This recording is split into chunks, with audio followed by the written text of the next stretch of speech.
জুলাই জাদুঘরে শুধু কিন্তু জুলাইয়ের ইতিহাস থাকবে তা না।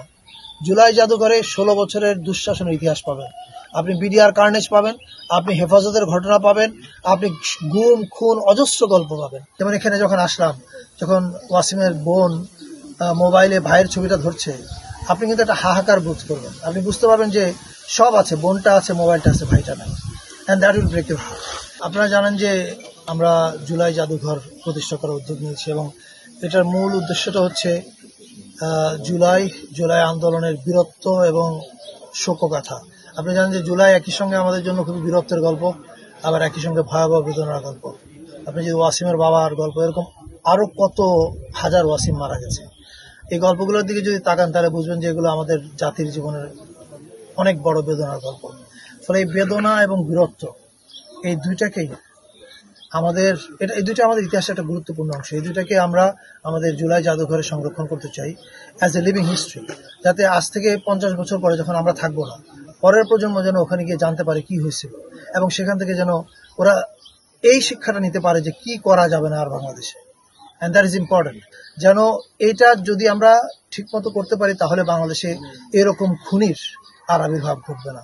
ফলে এটা যদি আমরা করতে পারি, এটা হবে শহীদদের প্রতি আমাদের প্রপার রেসপেক্ট। সেটার কাজের জন্য আমাদের অনেকগুলো কাজ আছে। একটা হচ্ছে ডকুমেন্টারি বানানো, সেটার কাজ চলছে, অনেক কিউরেশনের কাজ আছে, এগুলো চলছে। বাট একই সঙ্গে শহীদ পরিবারের কাছ থেকে বিভিন্ন কালেক্টিবল, মানে ওদের স্মৃতি স্মারক সংগ্রহ করা, পাশাপাশি শহীদ পরিবারের বাসায় গিয়ে ওদের শূন্যতাটাকে ডকুমেন্ট করা, সেটা ফটোগ্রাফি এবং ভিডিওর মধ্যে দিয়ে।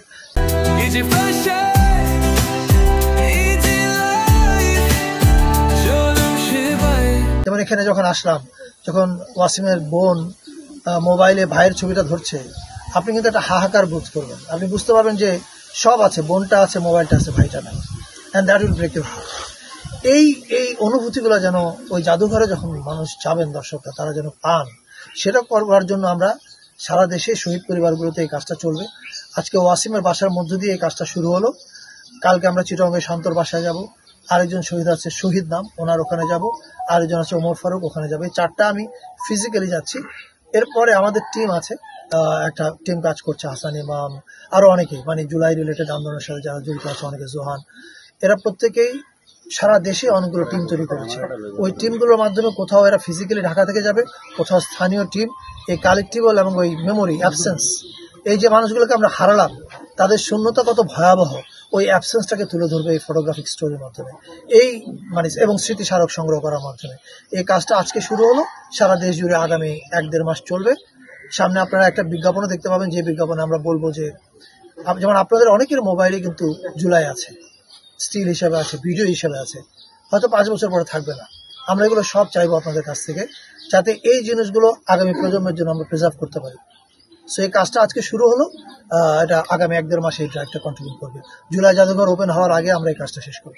আপনি যদি বিডিআর থেকে শুরু করেন, বাংলাদেশের উপর যে ফ্যাসিজম চেপে বসেছে, তার সূচনা কিন্তু বিডিআর থেকে হয়েছে এবং বিডিআর এর মাধ্যমেই ওরা ভেবেছিল যে আমাদের কোমর ভেঙে দেওয়া হয়েছে। অ্যান্ড টু সাম এক্সটেন্ট এটা সত্য, কারণ অনেকদিন এর মাধ্যমে ওরা ত্রাসের রাজত্ব কায়েম করতে পেরেছিল। ফলে এই সমস্ত ইতিহাসই কিন্তু, আপনি যতগুলোর কথা বললেন, জুলাই জাদুঘরে শুধু কিন্তু জুলাইয়ের ইতিহাস থাকবে তা না। জুলাই জাদুঘরে 16 বছরের দুঃশাসনের ইতিহাস পাবেন, আপনি বিডিআর কার্নেজ পাবেন, আপনি হেফাজতের ঘটনা পাবেন, আপনি গুম খুন অজস্র গল্প পাবেন। এবং এটা কোনো নির্দিষ্ট দলের না, সকল দলের। মানে আমরা যখন জাদুঘর করছি, এটা রাষ্ট্রের কাজ না কোনো একটা দলের পক্ষে যাওয়া বা কোনো একটা দলের বিপক্ষে যাওয়া। আমাদের সকল শহীদ আমাদের কাছে সমান, সব গুম হওয়া মানুষ আমাদের কাছে সমান, এদের সবার গল্পে আপনি ওখানে পাবেন।